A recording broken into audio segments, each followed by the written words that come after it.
From George Ivanovich Gurdjieff's Beelzebub's Tales to His Grandson. Second book, chapter 29. The fruits of former civilizations and the blossoms of the contemporary. In following the associative flow of my tales about the three-brained beings breeding on the planet Earth who have taken your fancy, I must now tell you, my boy, something about the two powerful communities there, called Greeks and Romans, who swept away from the surface of that ill-fated planet even the memory of the results obtained from the most saintly labors of the essence-loving Ashiatashiyamash. First of all, I must tell you that at the time when, on the surface of your planet, on the continent of Asia, the definitized sacred conception of our now omnicosmic, very saintly Ashiatashiyamash was actualized from above within the presence of a three-brained being, and also later, during the period of his very saintly activities and the subsequent gradual destruction by your favorites of all the results issuing from them, great numbers of those strange three-brained beings existed on the neighboring continent called Europe, and had already grouped themselves into various independent communities. According to the cosmic laws I once mentioned to you, the two communities that during those periods became the greatest and most powerful, that is to say, better organized and possessing more means than the others for the process of reciprocal destruction, were the Greek and Roman communities. And about these very ancient communities, ancient, that is, from the point of view of your contemporary favorites, I must tell you, and possibly even in detail, for not only did they make a clean sweep from the face of that unfortunate planet of the last results that might have been beneficial for the three-brained beings of all subsequent epochs, and even of all trace of the memory of the very saintly labors of the essence-loving Ashiatashiyamash, but also they were the cause of the utter nonsense that proceeds in the reason of your contemporary favorites,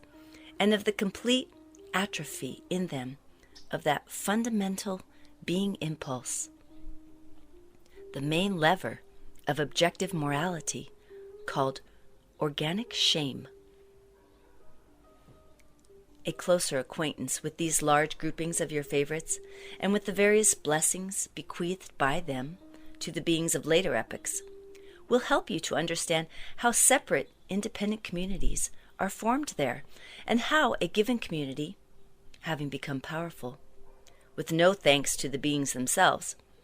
takes advantage of this to begin destroying everything attained by other, less powerful communities, and forces its own new inventions upon them, in most cases sincerely imagining that these are just what the others need. I must warn you, my boy, that my story of the arising of those ancient communities called the Greek and the Roman, and of everything later connected with them, is not based on my personal investigations, but only on the information about them that I got from one of the beings of our tribe who chose to remain forever on that planet of yours. In descending to the planet Earth for the sixth and last time, I was determined at any cost to elucidate for myself all the genuine reasons why the psyche of the three-brained beings on that planet, which should be like the psyche of all the three-brained beings of our great universe, had become so exceptionally strange. And having repeatedly confirmed during my investigations that the fundamental cause of the various abnormalities in the general psyche of contemporary beings was the so-called civilization spread by these two large groups of beings called the Greeks and the Romans, I was obliged to investigate certain details about them also. But as I was fully occupied at that time with my research concerning the activities of the very saintly Ashiatashiyamash, I entrusted the inquiry into the history of the arising of these two independent groupings of your favorites, with respect to what is called their subjective being, to that same member of our tribe who, as I have already told you, still carries on an undertaker's business in a large city on the continent of Europe. From the investigations of this countryman of ours, it seems that long, long ago, before the period of my tale about the majestic city of Babylon, that is, when the existence of those strange beings was proceeding mainly on the continent of Asia, and their chief center of culture was in the country of Tikliamish, there were as yet no definitely organized communities on the continent of Europe, which is now the principal place of existence of your favorites. At that time, there chiefly existed on that continent 2-brained and 1-brained beings called wild quadrupeds and reptiles. As for your favorites, the biped beings, they existed there only in small groups and were almost as wild as the quadrupeds themselves. These small groups of biped beings occupied themselves only with destroying the quadruped and reptile beings, and occasionally also one another.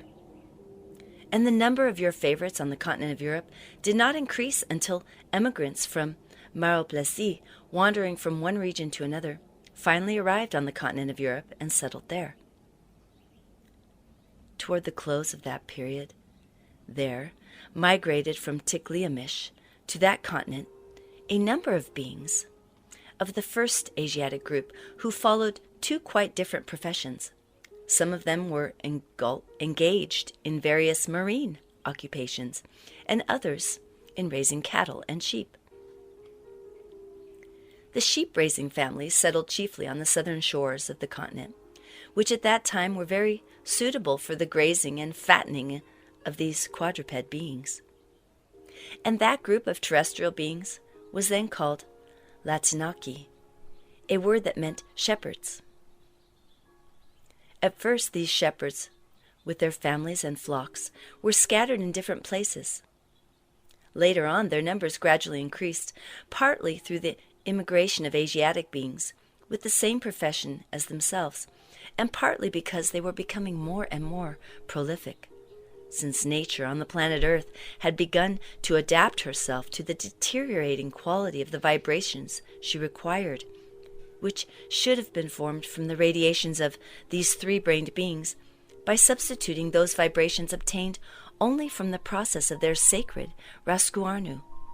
or as they say, from their death. And when, thanks to all this, their numbers had considerably increased, and external conditions demanded frequent relations between isolated families, they formed their first place of common existence, which was called Rimk. It was from that group of Asiatic shepherds that the later famous Romans originated, their name having come from this first common dwelling place, Rimk. As for the Asiatic beings engaged in marine occupations, such as fishing and gathering sponges, coral and seaweed, they also emigrated with their families for the convenience of their profession, some of them settling on the western shores of their own continent of Ashark, some on the southeastern shores of the continent of Europe, and others on the islands near the straits that still divide these 2 continents. The beings of these newly formed groups were then called Helenaki, which meant fishermen. In time, their numbers also grew, owing to the same causes I spoke of with regard to the group of shepherds. Their name changed many times until finally they were known as Greeks. And so, my dear boy, it was largely on the account of the beings of these 2 groups that the reason of your contemporary favorites has become mechanical, and that the data of engendering the impulse of being shame have completely atrophied in them. The Greeks were the cause of the gradual decay of the reason of the 3-brained beings there, which has so degenerated in contemporary beings that it has become, as our dear Mullah Nasser ad-Din says, a real mill for nonsense. And it is thanks to the Romans that, as a result of successive changes in the presence of contemporary 3-brained beings, those factors are never crystallized, which in other 3-brained beings engendered the impulse called instinctive shame, That is, the being impulse that is the basis of what are called morals and objective morality. And thus it was that those two communities arose which, as so often happens there, later became solidly established and powerful for a certain time. In the history of the maleficent legacy they passed on to the beings of subsequent generations is as follows. According to the investigations of our countryman, it seems that the earliest ancestors of the beings of the community that was later called Greece were obliged, during the frequent storms at sea that hindered them in their marine occupations, to seek refuge from the rams and winds in sheltered places, where they played various games they had invented to kill time. As it later became clear, these ancient fishermen at first amused themselves with such games as children play there. But children, it must be remarked, who have not yet gone to school, for today those who go to school have so much homework to do, consisting chiefly of learning by rote the poetry composed by various candidate Hasnamuses, that the poor children never have time to play any games at all. In short,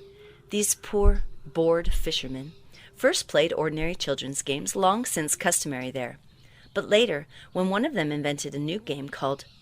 pouring from the empty into the void, they were all so pleased with it that from then on they amused themselves with that alone. This game consisted in formulating some question or other, always about some nonsense, that is to say, a question about some deliberate piece of absurdity,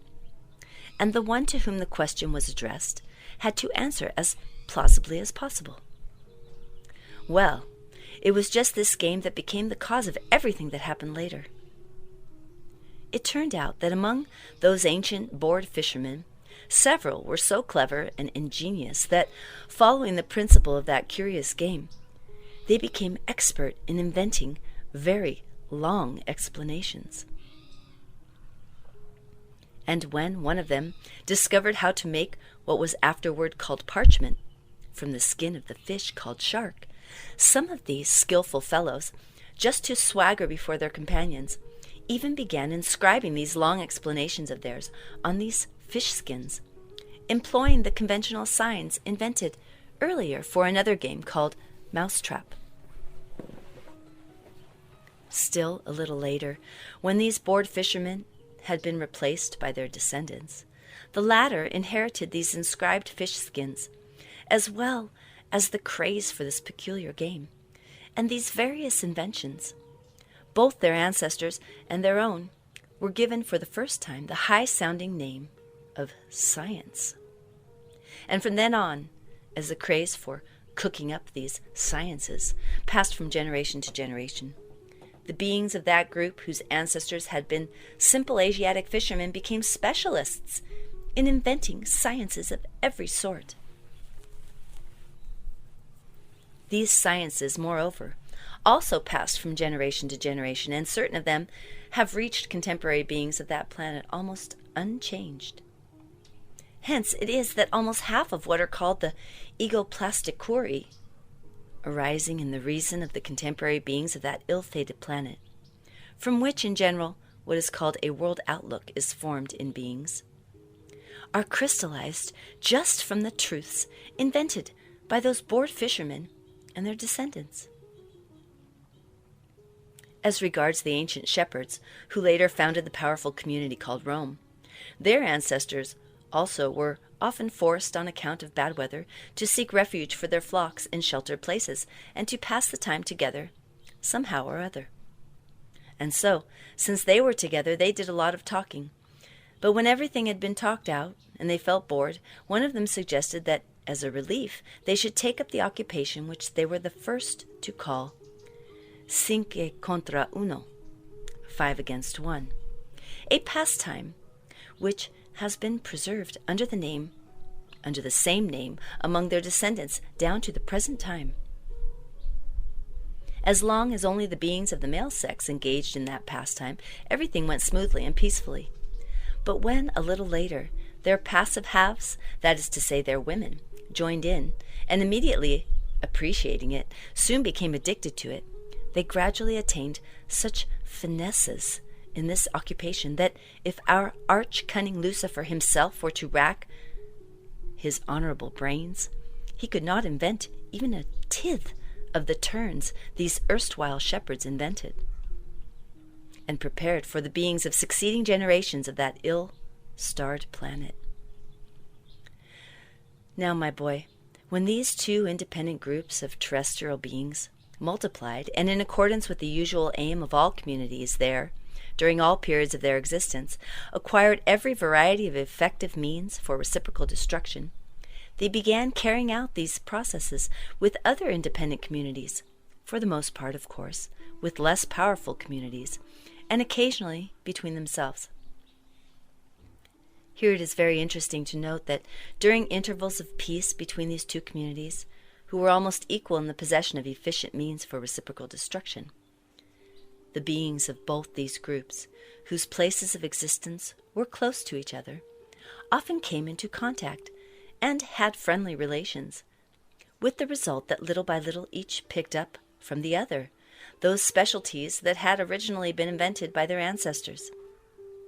In short, the result of the frequent contacts between these two communities was that the Greek beings, borrowing from the Romans all their refinements of sexual turns, began organizing their what were called Athenian nights, while the Roman beings, having learned from the Greeks how to cook up sciences, composed their later very famous Roman law.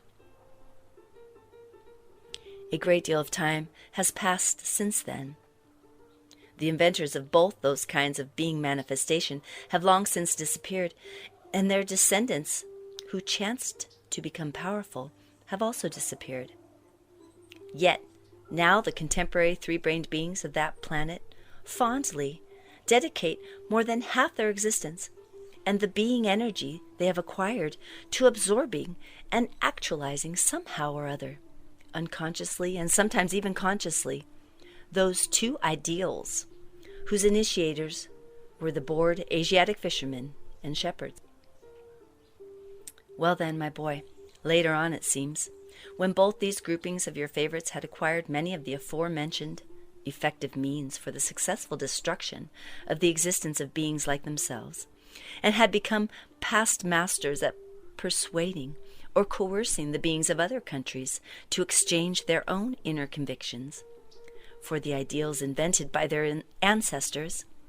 they first conquered the neighboring communities situated on the continent of Europe, and afterward, with the hordes they had collected during this time,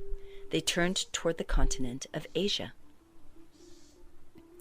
And there, on the continent of Asia, they first began spreading that maleficent influence of theirs among the beings populating its western shores,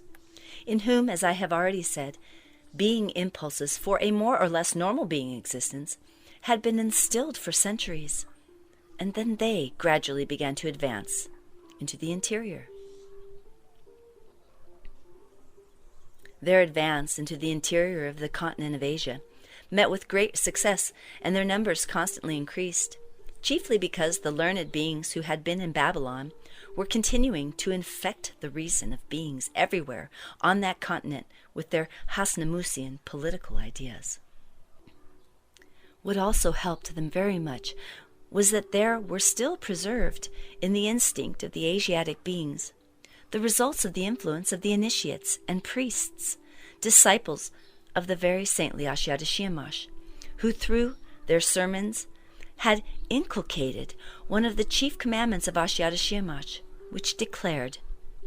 "Do not kill another, even when your own life is in danger." Profiting by this,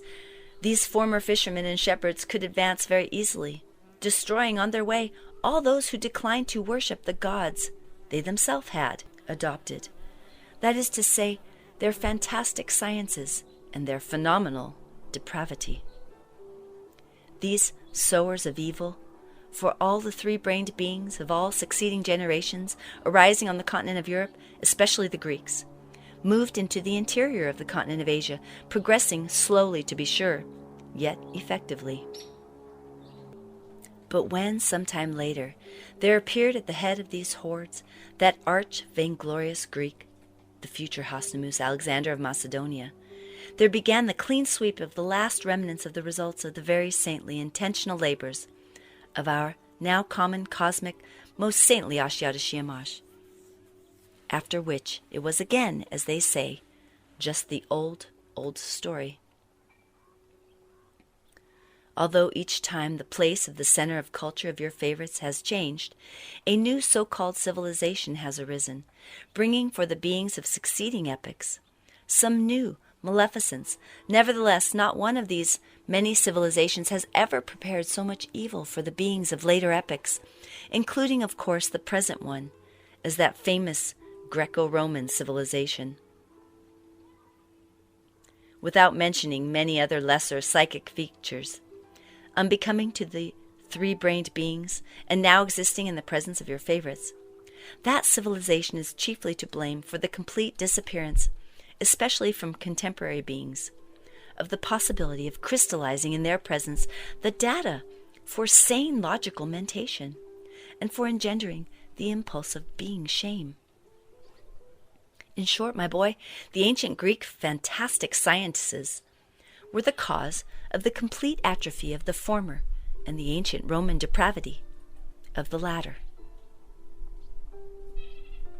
In the early period of that Greco-Roman civilization, these pernicious impulses, which by now have become being impulses, namely the passion for inventing fantastic sciences and the passion for depravity, were inherent in the Greek and Roman beings alone. Later, when, as I have already said, the beings of both these communities chanced to become powerful and began influencing the beings of other communities, these peculiar and unnatural being impulses gradually infected your unfortunate favorites everywhere. This took place, on the one hand, as a result of the persistent influence of these two communities, and on the other, because of that peculiarity of their psyche, common to all the three-brained beings of that planet, and already well fixed in it before this, which is called imitation. And thus, little by little, the psyche of your favorites, already shaky enough before this, has become so unhinged that in all of them, without exception, both their world outlook and the whole ordering of their daily existence rest and proceed exclusively on the basis of those two Greco-Roman inventions, that is to say, on the basis of fantasizing and of striving for sexual gratification. Here it is very interesting to note that although the heritage from the ancient Romans has caused the gradual disappearance from the presence of your favorites of the organic shame proper to three-brained beings, there has arisen in its place something rather like it. In the presence of your contemporary favorites, there is as much as you want of this pseudo being impulse, which they call shame. But the data for engendering it are quite singular. This being impulse arises in their presence only when they do something which, under their abnormally established conditions of ordinary being existence, is considered improper to be done in front of others. But if nobody sees them, then nothing they do, even if according to their own consciousness and their own feelings it is undesirable, gives rise in them to any such impulse. The blessings prepared by the ancient Romans have in recent times so permeated the nature of your favorites, breeding on all the continents of that ill-fated planet, that it is even difficult to say which contemporary community has inherited the most from these obliging Romans. But as for the inheritance from the ancient Greeks, namely the passion for inventing various fantastic sciences, this has not become inherent in all the three-brained beings of our day equally. It has passed down only to certain beings in each of the contemporary, large and small communities of that peculiar planet. But it has passed down chiefly to certain beings of a community existing there today under the name of Germany.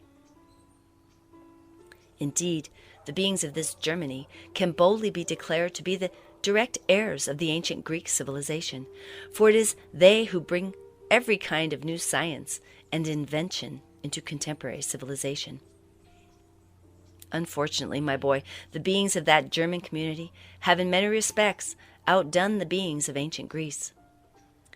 Thanks to the sciences invented by the ancient Greeks, it was only the beingmentation of other beings that was spoiled and continues to be spoiled.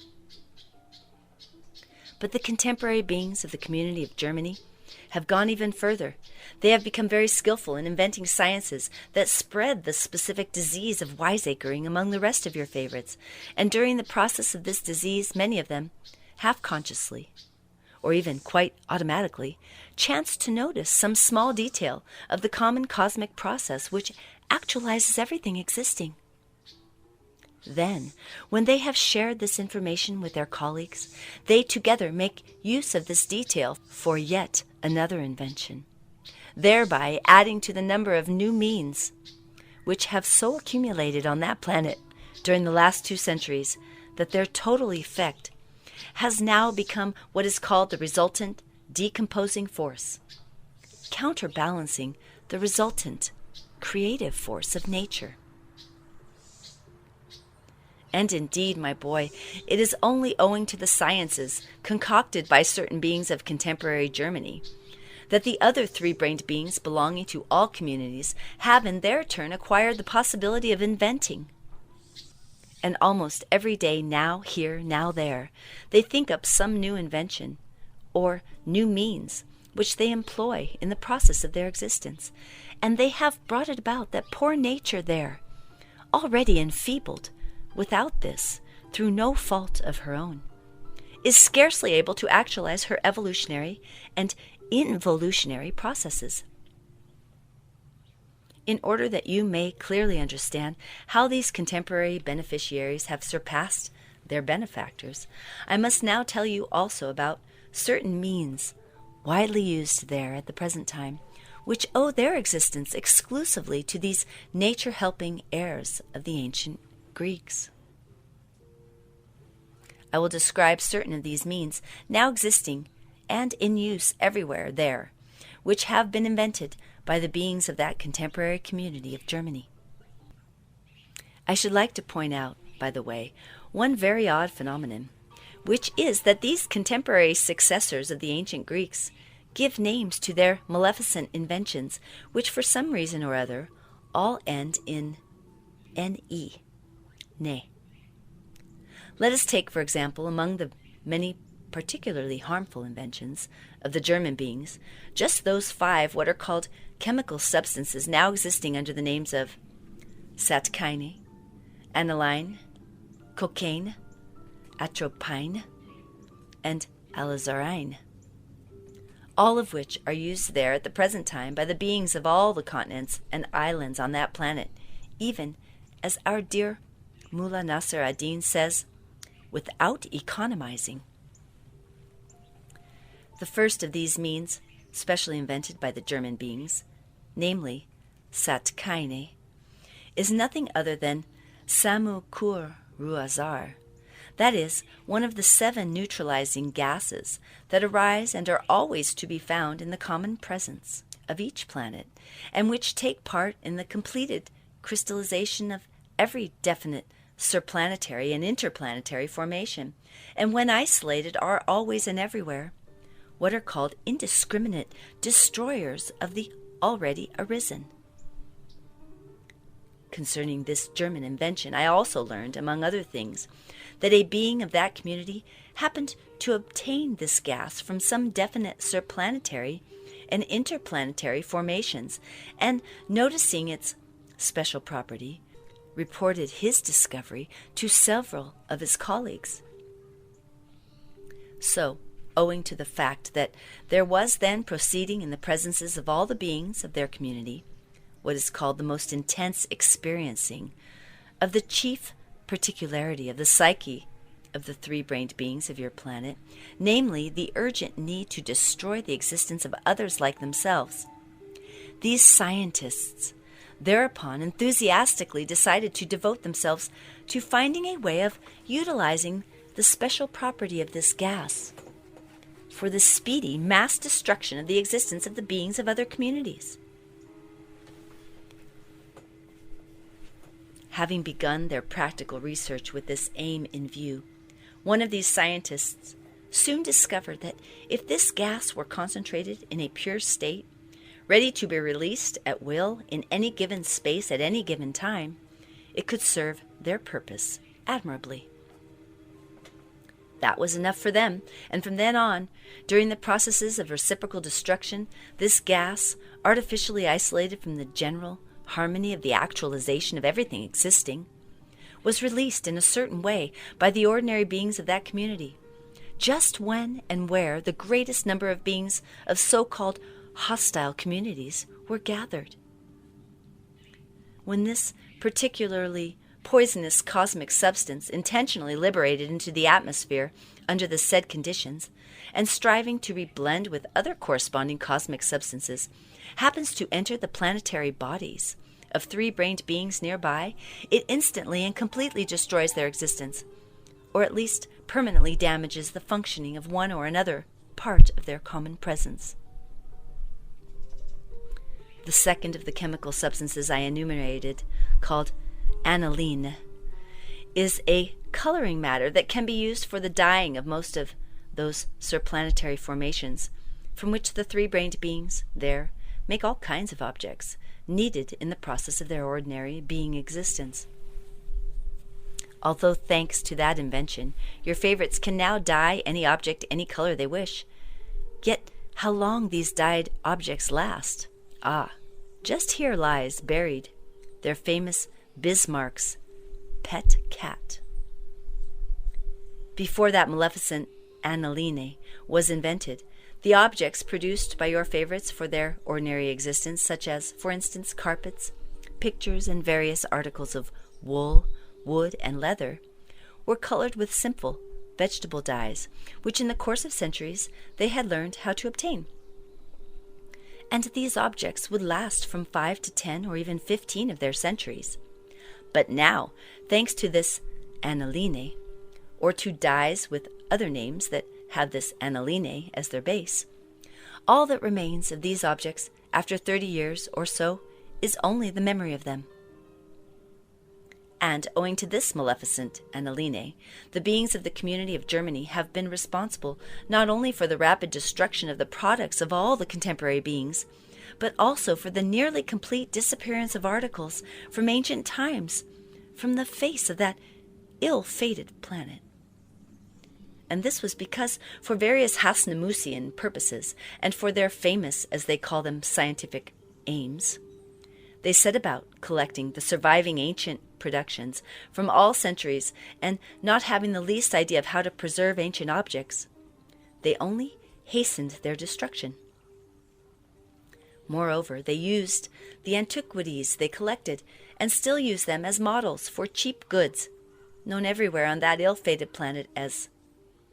ersatz. As for the third of those chemical substances they invented, namely cocaine, not only is this chemical means of great assistance to nature in hastening the decomposition of planetary formations,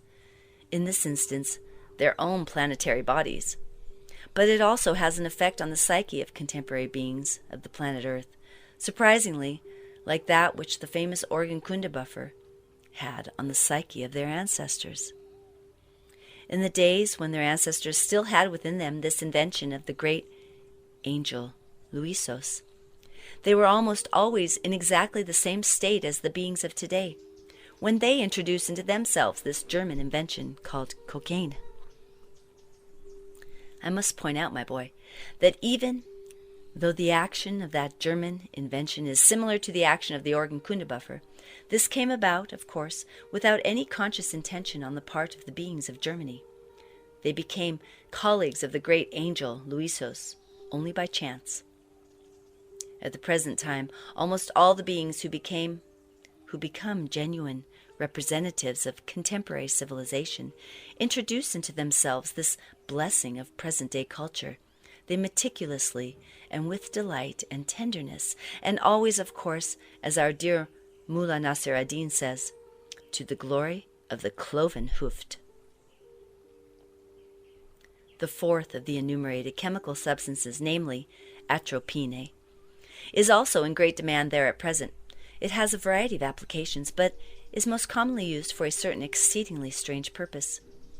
It seems that, thanks as always to the abnormally established conditions of ordinary being existence there, the organ of sight of your favorites has acquired the property of finding the faces of others beautiful and pleasing only when they have dark eyes. And when this chemical substance called atropine is introduced in a certain way into the eyes of beings, the pupils become dilated and the eyes look darker. So most of them introduce this atropine into their eyes in order that their faces may appear beautiful and pleasing to others. And indeed, my dear boy, those terrestrial beings who employ this German blessing do have very dark eyes until they are 45. I say until 45 because so far there has never been a case there of a being continuing to use this means who could still see after the age of 45.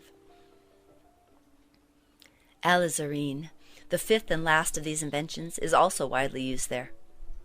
This blessing of contemporary civilization is used chiefly by what are called confectioners and other specialists who prepare for the beings of that planet very tasty articles for their first food. The confectioners and other professionals who prepare these tasty tidbits for the first food of your favorites use this sure-fire German innovation, alizarine, of course unconsciously, for the sole aim of giving these products an enticing appearance. That aim which has become the ideal of the whole of contemporary civilization, and which our honored Mullah Nasser ad-Din expresses in the following words: "As long as everything looks fine and dandy to me, what does it matter if the grass doesn't grow?" In short, my boy, these present-day successors to the beings of ancient Greece, with all their practical attainments based on the sciences they have invented, have become a great help to poor nature, though only, it is true, in the process of decomposition. It is not for nothing that our dear Mullah Nasser ad-Din gives the following wise counsel: better pull 10 hairs a day out of your mother's head than not help nature. Strictly speaking, the capacity to cook up fantastic sciences and to devise new methods for ordinary being existence did not pass from the ancient Greeks to the beings of contemporary Germany alone. The same capacity was inherited, and perhaps no less, by the beings of another contemporary community, also independent, and in its turn enjoying dominion. This community of your favorites is called England. There has even passed to the beings of this second contemporary community, and directly to them alone, one of the most maleficent inventions of the ancient Greeks, which the English beings have thoroughly assimilated and put into practice. This particularly harmful invention of theirs was called by the ancient Greeks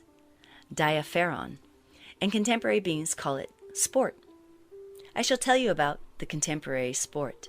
in as much detail as possible at the end of this tale. But meanwhile, you should know that although the beings of the community of England also invent in large quantities a wide range of new objects required by your favorites in the process of their ordinary being existence, they do not invent chemical substances as do the beings of Germany. No, they invent chiefly what are called metalwares. Especially in recent times, they have become expert in inventing and supplying to the beings existing over the whole surface of your planet vast quantities of all sorts of metalwares, called padlocks, razors, mousetraps, revolvers, scythes, machine guns, saucepans, hinges, guns, penknives, cartridges, pens, mines, needles, and many other things of the same kind. And ever since the beings of this contemporary community started inventing these practical objects, the ordinary existence of three-brained beings of your planet has become, as our dear Mullah Nasser ad-Din describes it, not life, but free jam.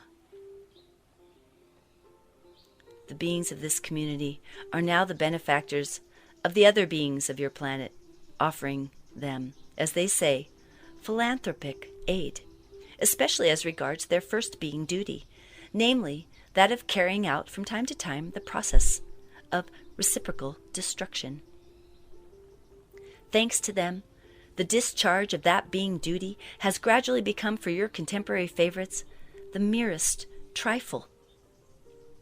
Before those inventions existed, it used to be exceedingly arduous for your poor favorites to fulfill that being duty, for they had to spend a good deal of toil and sweat on it. But nowadays, thanks to the contraptions invented by these English beings, it has become again, in the words of our esteemed Mullah Nasser ad-Din, just roses. Roses. The contemporary beings scarcely need to make any effort whatsoever in order to destroy completely the existence of beings like themselves. Sitting quietly in what they call their smoking rooms, they can destroy just to pass the time, as it were, dozens and sometimes even hundreds of others like themselves.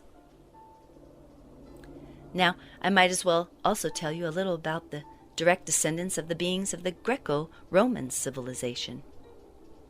The descendants of the beings of the once great and powerful community of Greece still exist today and also have their own independent community, but they now have scarcely any significance whatever for the other independent communities there. They no longer do what their ancestors did, who were consummate specialists in cooking up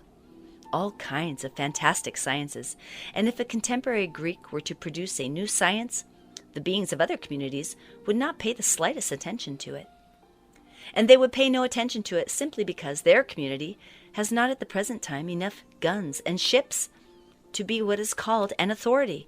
for the other contemporary beings there. But although these descendants of the former Greeks, namely the Greeks of the present day, have lost the knack of being an imaginary authority for other three-brained beings there, they have adapted themselves perfectly on almost all the continents and islands to keeping what are called shops, where, without any haste, slowly and gently, they trade in sponges, halva, rahut, lokum, and so forth, and sometimes Persian dried fruit, not forgetting, of course, the dried fish called kefal. As for the descendants of the famous Romans, they too continue to arise and exist, and although they no longer even bear the name of their ancestors, they still call the chief center of their community Rome. The beings of the community established by the descendants of those former shepherds, who later became the great Romans, are now called Italians.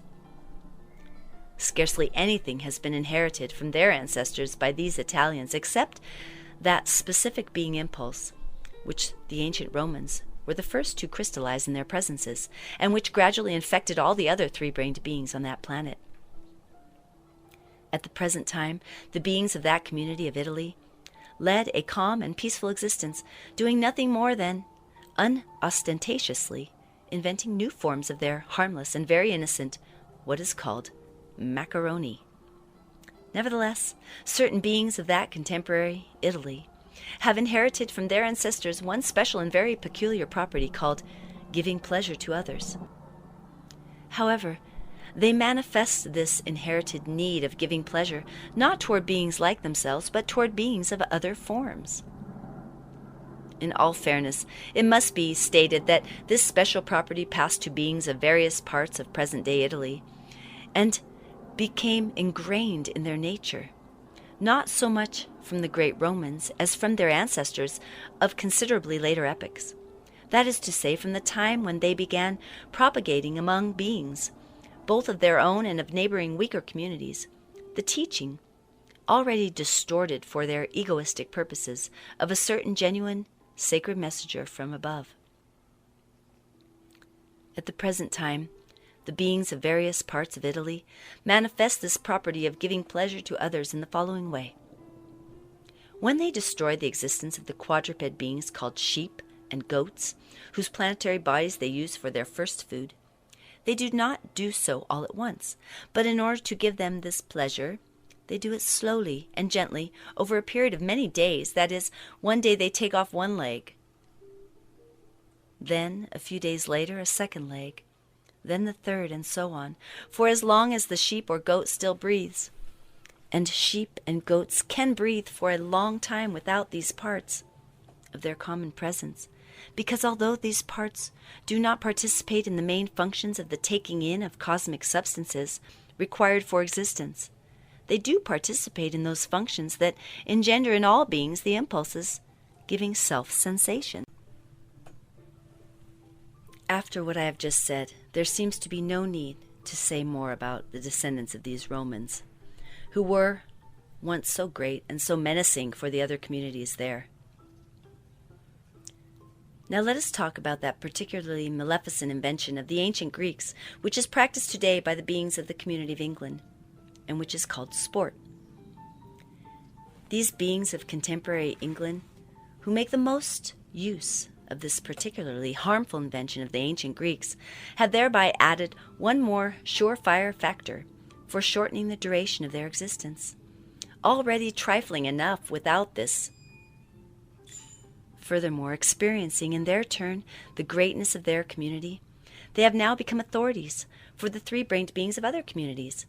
and having made the practice of this invention their ideal and its propagation their aim,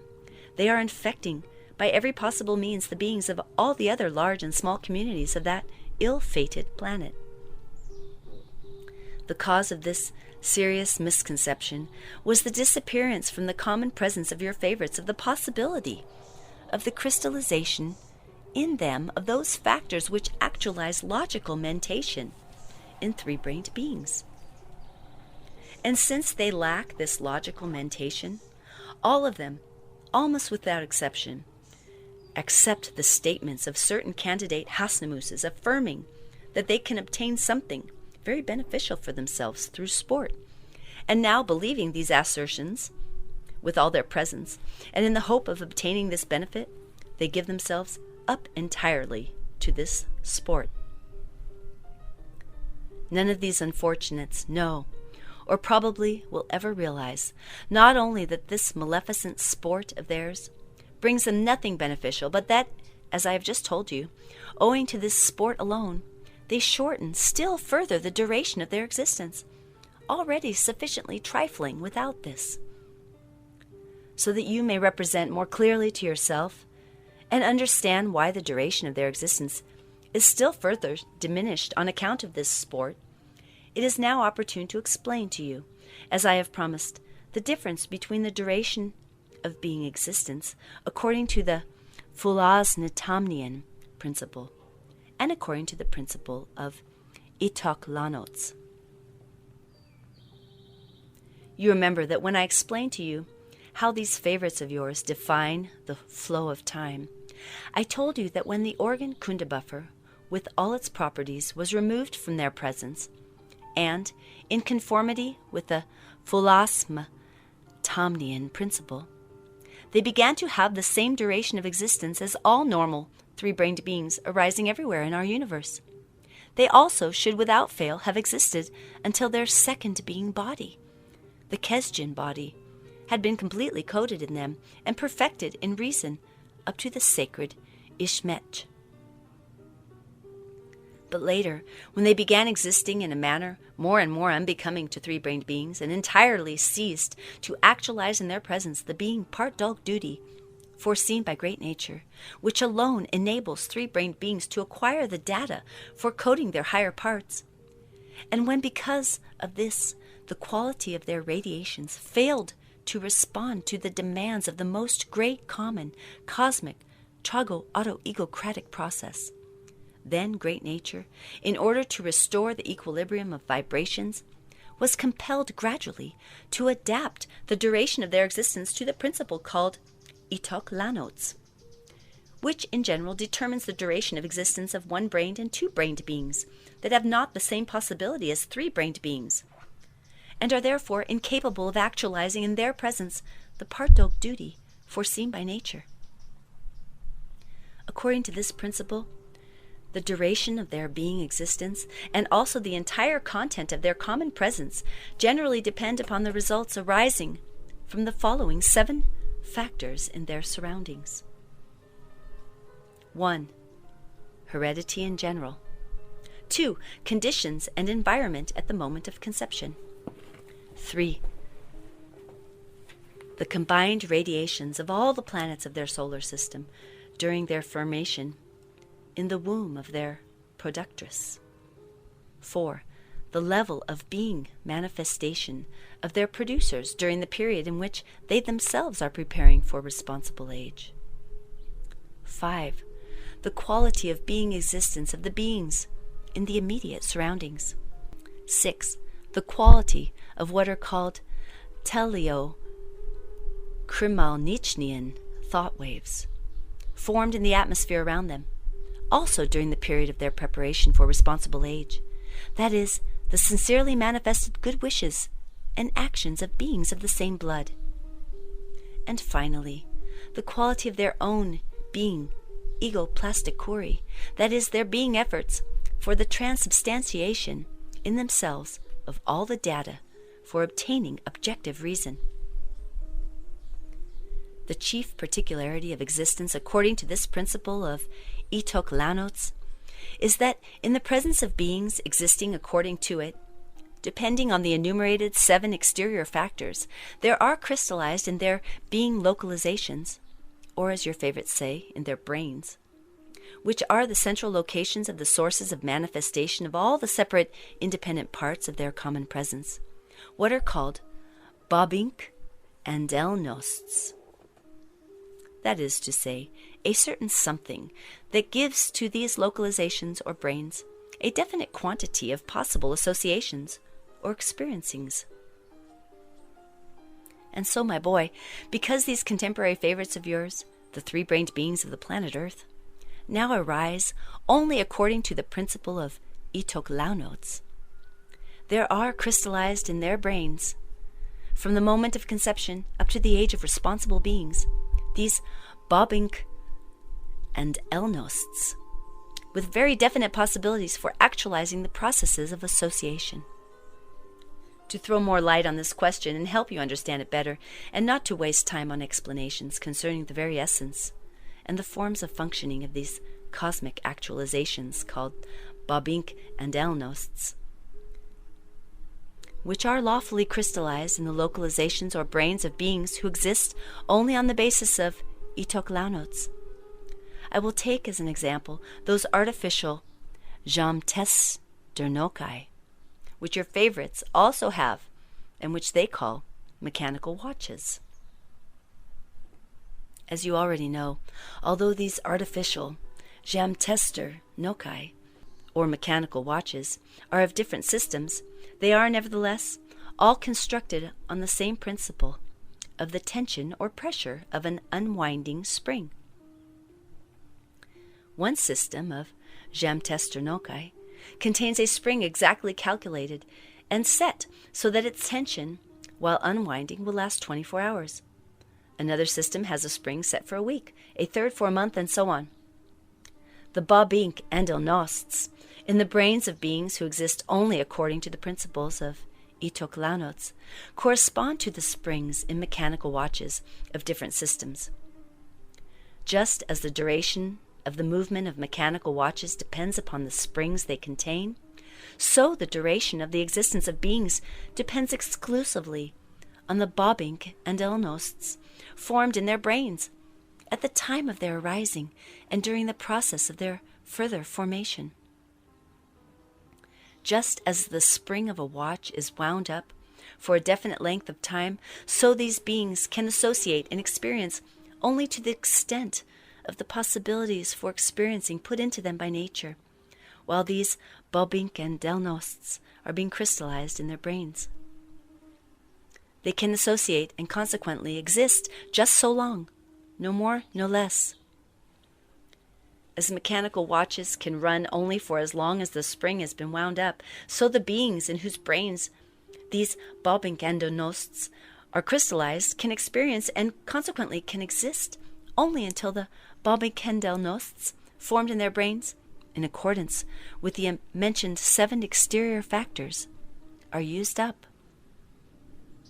And so, my boy, when the results of park dog duty were no longer obtained in the presence of your favorites, and the duration of their existence began to depend exclusively on the results of the mentioned 7 accidental exterior factors, then, thanks to all this, the length of their existence, especially among contemporary beings, became extremely variable. At the present time, it may range from 1 of their minutes up to 70 or 90 of their years. And so, owing to all I have just said, no matter how your favorites exist, and no matter what measures they adopt, And even if they were to put themselves, as they say,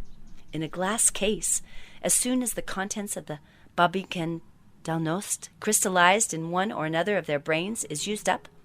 that brain immediately ceases to function.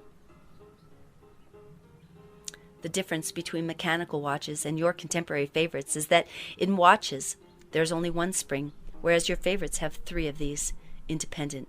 Babiken Dalnosts. And these Babiken Dalnosts, in all 3 independent localizations of 3-brained beings in general, had the following names. The first, the Babiken Dalnost of the thinking center. The second, the Babiken Dalnost of the feeling center. And the third, the Babiken Dalnost of the moving center. Nowadays, it frequently happens that the process of the sacred Rosguarno in your favorites takes place by thirds. That is to say, they die in parts. This also proceeds from the fact that arising and being, formed only according to the principle of itoklanots, and existing inharmoniously, they use up the contents of the Babiken Dalnosts of their 3 separate, independent brains disproportionately, and hence they frequently undergo such a horrible dying as is not proper to 3-brained beings. During my stay among them, I personally very often witnessed their dying by thirds. And this can take place because even though the Babiken Dalnost of one of their brains may be entirely used up, the beings themselves, especially the contemporary ones, sometimes continue to exist for quite a long time. For instance, it often happens that, owing to their particularly abnormal existence, the contents of one of their Babiken Dalnosts are used up, and if it is the case of the moving center, or as they themselves call it, the spinal cord, then although this 3-brained being continues to think and to feel, he has already lost the possibility of intentionally directing the parts of his planetary body. Here it is interesting to note that when in one of your contemporary favorites a part finally dies in this way, their Zierlichners, or as they are called, physicians, look upon such a death as unquestionably a disease, and begin to treat it with every kind of wiseacring already proper to them, and they give these supposed diseases all sorts of names sounding like an ancient language, utterly unknown to them, called Latin. These widespread diseases there have such names as the following: hemiplegia, paraplegia, paralysis progressiva, paralysis essentialis, tabes dorsalis, paralysis agitans, sclerosis disseminata, and so on and so forth. Such a death by thirds has become particularly frequent during the last 2 centuries on the planet Earth, which has taken your fancy. And this occurs to those of your favorites of all communities there, both large and small, who, either because of their professions or because of one of the passions that arise in beings on account of the same abnormally established conditions of their ordinary being existence, have more or less used up the contents of the Babiken Dalnosts of one or another of their being brains. For instance, a 1/3 death through exhaustion of the Babiken Dalnost of the moving center or spinal cord often occurs among those terrestrial beings who give themselves up to that occupation practiced by the beings belonging to the community of England, thanks to the maleficent invention of the ancient Greeks now called sport. You will clearly understand the nature of the pernicious consequences of that harmful occupation when I tell you that during my stay among those favorites of yours, I once devoted a special section of my statistics to clarifying for myself how long those 3-brained beings can exist who take up the profession of wrestling, and never once did I find a single one who had existed longer than 49 of their years. And a 1/3 death through the premature using up of the Babiken Dalnost of the feeling center occurs there for the most part among those beings who become by profession what are called representatives of art. Most of these terrestrial professionals, especially the contemporary ones, at first fall ill with one or another form of what is called psychopathy, and later, because of their psychopathy, they, so to say, intentionally learn to feel. Thereafter, repeatedly experiencing this abnormal being impulse, they gradually use up the contents of the Baba Kendelnost, of their feeling center, and by thus disharmonizing the tempo of their own common presence, bring themselves to that peculiar end which is not often met with, even among them. It is worth mentioning here, by the way, that the 1/3 death through the feeling center also occurs among your favorites thanks to a very original form of psychopathy called altruism. And as regards the premature partial death through the Baba Kendelnost of the thinking center, this kind of death has been occurring more and more frequently in recent times among your favorites. This partial death through the thinking center chiefly befalls those favorites of yours who try to become, or have become already, scientists of new formation, and also those who are addicted to reading what are called books and newspapers. As a result of reading superfluously and associating only by thoughts, the contents of the Baba Kendelnost of the thinking center of those three-brained beings are exhausted before the contents of the Baba Kendelnosts of their other being centers. And so, my boy, all these misfortunes, such as the shortening of the duration of their existence, and many other maleficent consequences, occur to your favorites only because they have not yet learned about the cosmic law called the equilibration of differently sourced vibrations. If only such an idea would occur to them, and they were to carry on their usual wiseacrings with it, they would then perhaps discover one very simple secret. I am sure that somebody would stumble on this secret because, in the first place, it is simple and obvious, and in the second place, they discovered it long ago and have often put it to practical use. They even apply this simple secret to those mechanical watches we took as an example in connection with the duration of their existence. In all the mechanical watches of various systems, they use this simple secret in a corresponding part of the general mechanism of the watch for regulating the tension of the spring, and it is called, it seems, the regulator. By means of this regulator, it is possible, for instance, to make the mechanism of a watch that is wound up for 24 hours go for a whole month, or on the contrary, run down in 5 minutes. In the common presence of every being existing merely on the basis of itoklanots, there is something similar to the regulator in a mechanical watch, and this something is called Iran Samkeep, which means not to give oneself up to the associations resulting from the functioning of one brain alone.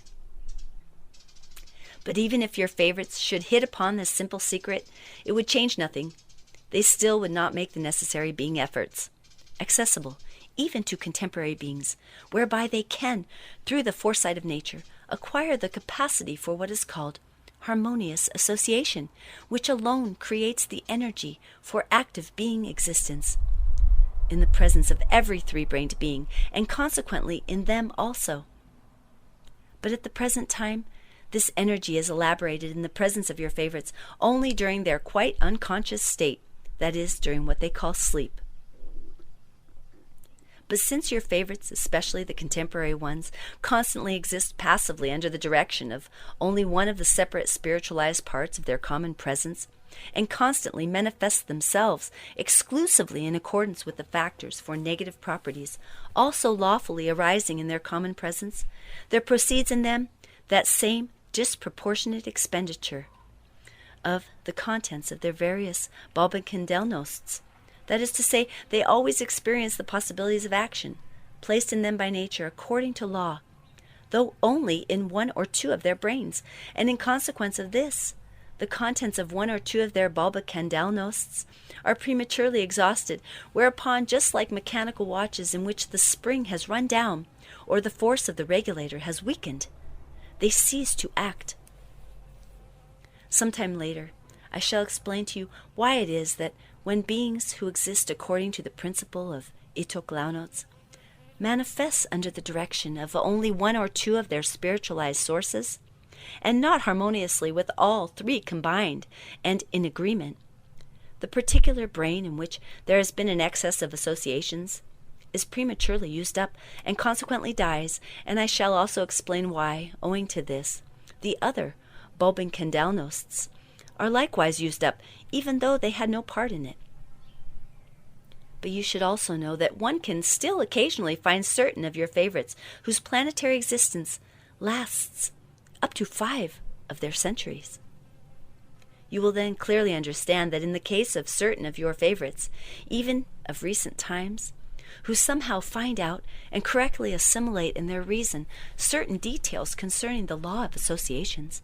proceeding in the separate brains of beings, as well as the reciprocal action of these independent associations, and who exist more or less in conformity with this law, the Bobenkendelnosts formed in their separate being brains are not used up, and they thus acquire the possibility of existing much longer than other 3-brained beings on that planet. During my last stay there, I personally met several of these terrestrial contemporary 3-brained beings who were already 2 or 3 or even 4 of their centuries old. I met them chiefly in a small brotherhood composed of beings from almost all of their religions, whose permanent place of existence was in the middle of the continent of Asia. The members of that brotherhood, so it seems, discovered the mentioned law of associations in being brains, partly by themselves and partly thanks to information that reached them from ancient times through genuine initiates. As for the beings of the contemporary community of England, who have become the chief victims of that particularly maleficent invention of the beings of the ancient Greek civilization, they not only practice it in the process of their own existence, but they try as hard as they can to infect the beings of all the other communities with this same evil. Moreover, by this maleficent sport of theirs, these unfortunates not only diminish still further the already trifling duration of their own existence, but in my opinion, they will eventually bring about the same fate for their community as quite recently befell a large community there named Russia. I thought about this just before my final departure from that planet, when I learned that the power-possessing beings of this no less great contemporary community of England were beginning to utilize that maleficent sport for their own Hasnamusian aims, exactly as the power-possessing beings of the community of Russia utilize for the same aim the famous question of vodka.